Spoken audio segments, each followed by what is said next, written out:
Assalamualaikum warahmatullahi wabarakatuh.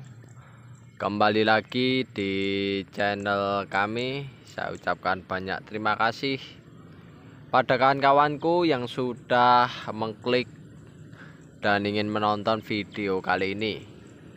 Dan pada kesempatan kali ini, sebelum masuk ke pembahasan, kita update mengenai tanamannya. Untuk tanaman cabai yang kita budidayakan saat ini, yang kita menjadi tanaman cabai susulan, itu kondisinya dalam kondisi yang bagus ya kan sudah mulai bertumbuh, tunas sudah mulai keluar, tinggi tanaman sudah mulai bertambah, dan jumlah daun pun juga bertambah. Begitu pula yang berada di sini kawan-kawan ya, yang berada di sini juga kayak gitu kondisinya, dalam kondisi yang hijau segar bugar ya. Dan yang jelas pada kesempatan kali ini pembahasannya kita lanjutkan mengenai manajemen produksi, dan salah satu manajemen produksi yang menjadi pembahasan adalah mengenai teknis budidaya. Salah satunya teknis budidayanya ya lebih spesifik membahas lagi mengenai tentang masalah pupuk.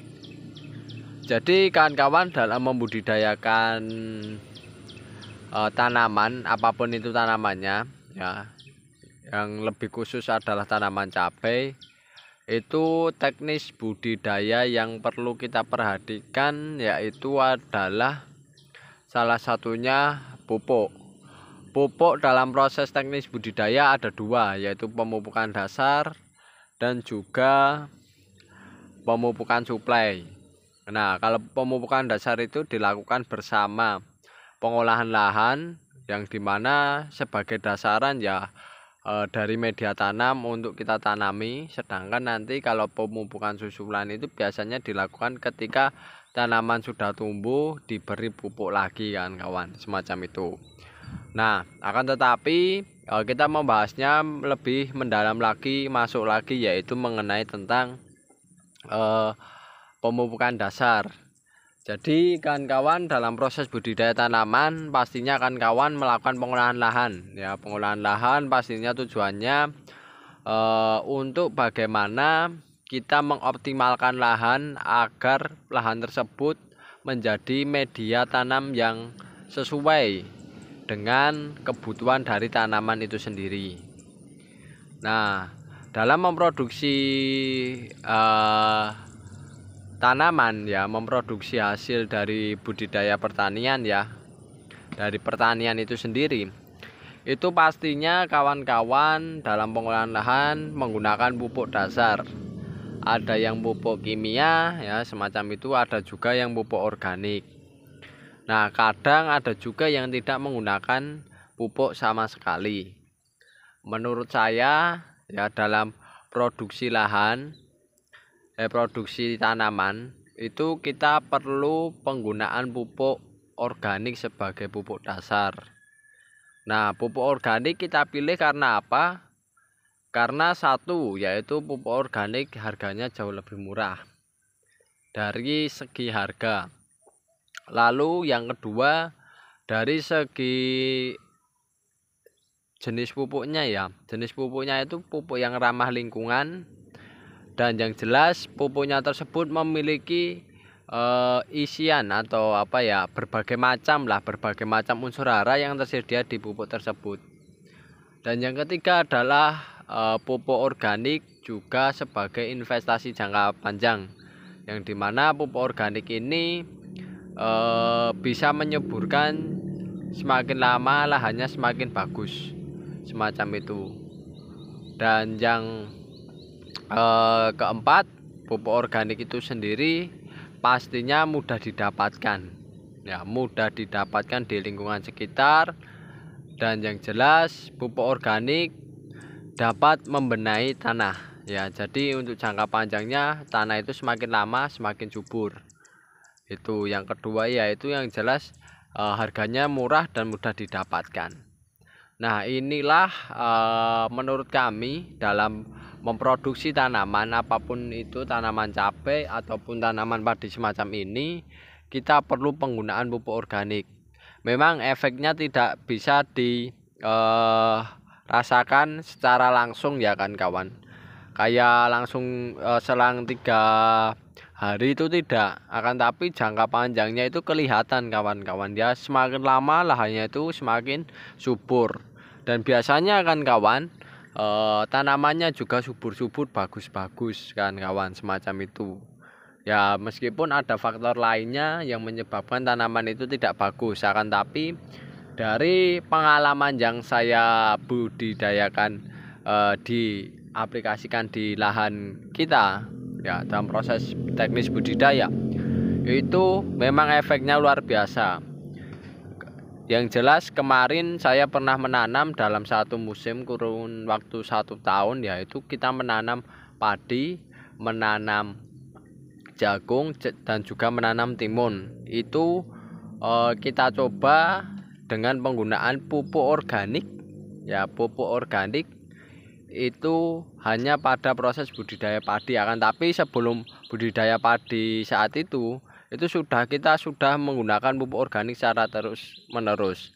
Nah, ketika kita tanami jagung, ketika tanami timun setelah budidaya padi tersebut ya, yang dimana awalnya budidaya padi itu menggunakan pupuk organik, lalu kita tanami jagung, kita tanami timun, tanamannya menghasilkan buah jagung yang besar-besar, timunnya pun produktif banget kan kawan, semacam itu. Timun itu sekali dibudidayakan di situ padan di masa yang akhir ya kan, termasuk masa akhir dalam kurun waktu 1 tahun, itu pun buahnya masih cepat tumbuhnya ya kan kawan ya. 1 hari harus panen, tiap hari harus panen, semacam itu. Kalau tidak dipanen kelewatan sedikit saja ya, itu kan kawan, kondisinya buahnya terlalu besar ya. Padahal yaitu kita akan membudidayakan timun baby 1 hari panen secara terus menerus. Nah, itu adalah salah satu efek dari kita penggunaan pupuk organik pada waktu-waktu sebelumnya secara terus menerus. Salah satu efek kesuburannya kayak gitu kan kawan. Diuji ya kurun waktu ya 3 siklus tanam. Siklus yang pertama padi, kedua jagung, ketiga timun, itu menghasilkan hasil yang luar biasa sekali. Dan yang jelas untung ya bagi kami semacam itu kan kawan. Nah, itu salah satu efek ya jangka panjangnya yang saya maksudnya semacam itu kan kawan. Jadi semakin lama semakin bagus ya, apalagi kalau setiap tanam diberi pupuk organik untuk dasaran semacam itu. Dan kita pun memperolehnya dengan harga yang murah. Nah, saya katakan harganya murah karena apa? Karena kita memperoleh dari kotoran hewan berupa domba. Domba kita beri pakan yaitu berupa rerumputan dan juga berupa ampas tahu. Dan itu pun nanti tiap tahun dombanya kita jual untuk mengganti modal, itu pun sudah cukup kan kawan, semacam itu. Dan itu malah memberi keuntungan tersendiri bagi kita kan kawan ya. Dari dombanya untung, dari segi pertaniannya juga untung kawan-kawan, semacam itu. Nah, dengan hal semacam itulah yang kita harapkan ya dalam memproduksi tanaman ya, agar kawan-kawan tetap konsisten, tetap hasilnya bagus. Kawan-kawan peroleh bahan bakunya itu dari bahan yang harganya murah dan efeknya yang cukup bagus, yaitu salah satunya adalah penggunaan pupuk organik ya. Jadi bahan ditekan seminim mungkin, biayanya sekecil mungkin, agar kondisinya tanaman tersebut dalam kondisi yang optimal, tapi kita mengeluarkan biaya yang sedikit, jadi keuntungannya bisa lebih. Nah, apalagi kan kawan membudidayakan secara organik, nah itu jauh tanamannya dari hasilnya lebih sehat, kedua juga dari harganya jauh lebih kita untung ya. Tanaman organik apalagi full organik itu ya jelas keuntungan bagi kita ya, apalagi di pedesaan yang punya ternak ya. Limbah peternakannya dibuang sia-sia atau limbah pertanian yang buang sia-sia kan dipergunakan sebagai pupuk, itu luar biasa sekali kan kawan. Tapi memang semua itu ada prosesnya, ada waktunya yang perlu kawan-kawan hadapi dan jalani, dan ada kendala-kendala tersendiri. Tapi kalau untuk pupuk organik saya yakin kan kawan, lahan kawan-kawan semakin lama semakin subur, tetap eksis lah ya untuk dipergunakan memproduksi tanaman secara terus-menerus ya. Dan itu pemberiannya berapa? Kalau kami dalam teknis budidayanya itu 1 meter paling tidak 1 kilo, tapi kami tidak menuntut harus 1 kilo. Barangnya ada kita kasihkan ya, barangnya tidak ada ya seadanya kan kawan, semacam itu. Kami tidak menekankan harus cari di mana, harus bayar lebih mahal, tidak, tapi kami menekankan itu kan membudidayakan, tapi ya barangnya ada ya kita pergunakan kan kawan, nggak ada ya cari seadanya saja kita pergunakan, semacam itu. Jadi tidak menambah beban ya dalam proses memproduksi budidaya apapun itu tanamannya, entah tanaman cabai maupun padi. Nah, kalau untuk hasilnya saya yakin lebih bagus kan kawan, karena yaitu dari segi hasilnya ya cukup secara terus menerus, dirotasi secara terus menerus pun masih eksis kan kawan ya, masih menghasilkan hasil yang bagus.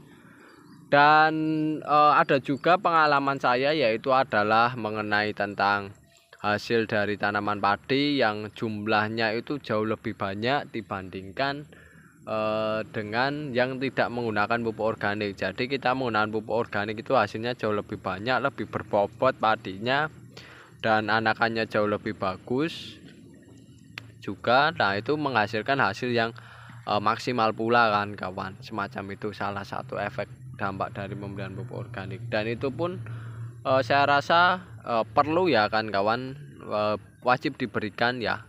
Kalau ada ya seadanya lah, seadanya berapa diberikan, syukur-syukur bisa memenuhi target 1 kilo per meter kan kawan, semacam itu. Nah, lalu yang menjadi catatan, penggunaan pupuk organik semacam ini dilakukan saat yang pertama dilakukan saat pengolahan lahan ya, segera dicampur pada waktu pengolahan lahan itu yang pertama. Jadi kawan-kawan sambil mengolah, kawan-kawan sambil mencampur pupuk, jadi lebih enak. Apalagi proses kalau padi ya di traktor ya, pada waktu traktor sebelum di traktor itu diberi pupuk, jadi pencampuran pupuknya jauh lebih enak, tidak sulit ya. Teknisnya kayak gitu yang pertama. Yang kedua yaitu adalah pupuknya. Ini yang menjadi catatan, terkadang kawan-kawan dalam membudidayakan tanaman itu pupuk yang dipergunakan kadang belum matang. Nah, bagi kawan-kawan dimatangkan terlebih dahulu, dikomposkan ya secepat mungkin, sebagus mungkin ya, seoptimal mungkin ya bagi tanaman. Karena kalau pupuk kandang terkadang kalau belum matang itu menjadi momok tersendiri ya bagi para petani. Karena apa? Penyakitnya bisa menyerang tanaman ya. Akan tetapi kalau sudah sudah bisa dalam kondisi yang dikomposkan secara optimal, itu tidak momok tapi menjadi kesuburan, semacam itu. Dan yang jelas kalau ada pupuk organik kan kawan, saya saranin juga untuk kedepannya juga menggunakan pupuk organik cair atau mikroorganisme lokal yang diberikan dan ditaburkan di lahan ya, semacam itu, atau dibarengi dengan pupuk organik tersebut agar mikroorganismenya tersebut bisa mengoptimalisasi pupuk organik tersebut untuk dijadikan unsur hara bagi tanaman ya. Karena pupuk organik sendiri nanti diolah mikroorganisme dijadikan unsur hara diserap tanaman, semacam itu. Karena semakin banyak mikroorganismenya, semakin optimal pula dalam proses penyediaan unsur hara bagi tanamannya. Dan itu pun kalau di lahan kawan-kawan bisa optimal ya, tidak menggunakan pupuk kimia pun sudah cukup. Karena apa? Karena mikroorganismenya mampu menunjang ya, semacam itu. Tapi ya itu kan kawan, perlu proses, tidak secepat itu. Yang penting kawan kan konsisten berikan pupuk organik pada dasaran ya. Itu sebenarnya sudah ada mikroorganismenya, hanya saja terkadang lambat, perlu kita suplai dengan menggunakan mikroorganisme yang dari luar ya, semacam itu. Contohnya mikroorganisme lokal yang diperoleh dari akar bambu, semacam itu. Oke kawan-kawan, itu dulu yang bisa saya sampaikan. Ambil sisi manfaatnya, informasinya yang menunjang dalam budidaya pertanian kawan-kawan. Yang jelas kami memberi pengetahuan ini agar kawan-kawan ya semangat dalam pertaniannya dan juga memperoleh hasil yang lebih optimal, yang dimana kita berbagi pengalaman ini bisa menjadi pembelajaran bagi kawan-kawan ya, bukannya menggurui tapi pembelajaran bagi kawan-kawan agar kawan-kawan ya lebih optimal ya dalam membudidayakan tanaman, sehingga kawan-kawan memperoleh keuntungan yang jauh lebih bagus dan lebih baik. Sekian, terima kasih, kurang lebihnya mohon maaf. Tinggalkan sisi negatifnya. Wassalamualaikum warahmatullahi wabarakatuh.